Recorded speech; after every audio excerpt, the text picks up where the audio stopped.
مهران کریمی ناصری یک پناهنده ایرانی بود که بین سالهای 1988 تا 2006 در یک فرودگاه در کشور فرانسه زندگی می‌کرد.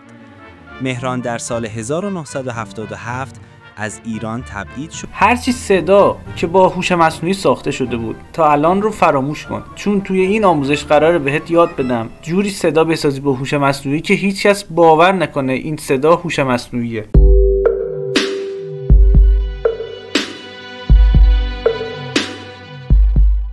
سلام دوستان، خیلی خوش اومدید به یکی از آموزش‌های کانال یوتیوب وب‌هوش. ما اینجا آموزش ابزارهای هوش مصنوعی رو داریم به زبان خیلی ساده. پس اگر که هنوز سابسکرایب نکردی حتما سابسکرایب کن تا آموزش‌های بعدی رو از دست ندی. خب بریم سراغ آموزش. برای ساخت صدا با هوش مصنوعی ابزارهای مختلفی وجود داره، اما امروز می‌خوایم بریم سراغ ابزاری که واقعا کیفیت ساخت صداش عالیه. برای این کار وارد سایت aistudio.google میشید که اینجا آدرسش رو میبینید. فقط کافیه که وارد این سایت بشید و این رو هم بدونید که باید قند شکنتون هم روشن باشه. بعد از این که وارد شدید میاد پایین اینجا Generate Native Speak رو میزنید و این قسمت سینگل اسپیکر رو انتخاب میکنید. خب الان اینجا توی این قسمت مدل میتونید سرعت گفتار رو تغییر بدید و گوینده رو هم انتخاب کنید و گوینده‌ای که من انتخاب میکنم این گوینده هست تا کیفیت صداش رو شما ببینید. خب الان فقط کافیه که اینجا متن رو وارد کنم. خب من متنم رو اینجا وارد میکنم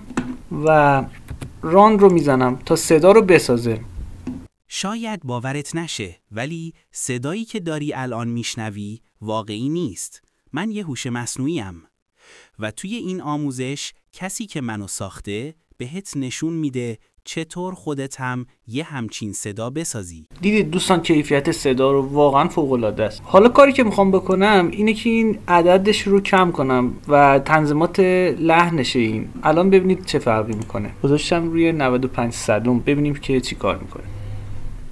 شاید باورت نشه، ولی صدایی که داری الان میشنوی واقعی نیست. من یه هوش مصنوعیم و توی این آموزش کسی که منو ساخته بهت نشون میده چطور خودت هم یه همچین صدایی بسازی طوری که هیچ کس نفهمه هوش مصنوعیه. خب دیدید دوستان سرعت گفتارش تغییر کرد. از اینجا هم میتونید که دانلود کنید صدا رو. برای اینکه بتونیم یه تست واقعی داشته باشیم یه داستان توی اینترنت پیدا کردم و رفتم به هوش مصنوعی چت جی پی تی، اون متن داستان رو بهش دادم و گفتم پرامپت های ساخت تصویر صحنه های مختلف این داستان رو بهمون بده و هوش مصنوعی چت جی پی تی برای هر صحنه یک پرامپت ساخت تصویر به من داد. الان فقط کافی بود که این پرامپت ها رو ببرم به هوش مصنوعی نانو به نانا بدم تا تصویراشو بسازه. برای این کار فقط کافی بود وارد همون سایت AI استودیوی گوگل بشم و از قسمت جنریت مدیا نانو به نانو رو انتخاب کنم و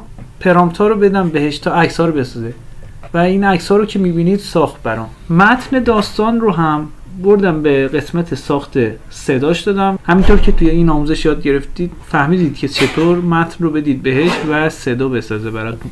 دادم بهش و صدا هم آماده کرد برام. الان فقط کافی بود که عکس هایی که ساخته با صدا با هم ترکیب بشه. برای این کار هم از نرم افزار اینشات داخل موبایل استفاده کردم و بریم نتیجه رو ببینیم که سورپرایزتون میکنه. مهران کریمی ناصری یک پناهنده ایرانی بود که بین سالهای 1988 تا 2006 در یک فرودگاه در کشور فرانسه زندگی میکرد. مهران در سال 1977 از ایران تبعید شد و سپس مدتی به عنوان پناهنده در بلژیک مقیم گشت. چند صباح بعد مهران تصمیم گرفت از مسیر فرانسه عازم لندن شود، اما در بین راه پاسپورت و مدارک خود را گم کرد. هواپیمای او در لندن به زمین نشست، ولی بلافاصله پس از آگاهی مسئولین از فقدان مدارک وی به فرانسه دیپورت شد.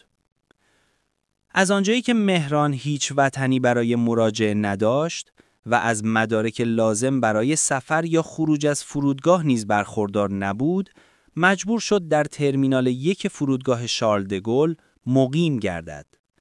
مهران 18 سال تمام در فرودگاه زندگی کرد تا اینکه بالاخره به خاطر ابتلا به بیماری اجازه خروج وی از فرودگاه و انتقال به بیمارستان صادر شد. نکته دیگه این نمیمونه، فقط این رو بهتون بگم که با ساخت صدا با هوش مصنوعی میتونید یه رسانه رو توی یوتیوب یا اینستاگرام بالا بیارید بدون اینکه نیاز باشه خودتون صحبت کنید. البته که یوتیوب رو باید چک کنید ببینید مانیتایز میشه یا نه، ولی اینستاگرام به راحتی میتونید با این هوش مصنوعی صدای ویدیوهاتون رو تولید کنید و به جای شما این هوش مصنوعی صحبت کنه. اگر که سوالی داشتید توی کامنت ها بپرسید و مرسی که ویدیو رو لایک میکنی و برای دوستات هم میفرستی. تا آموزش بعد، خدا نگهدار.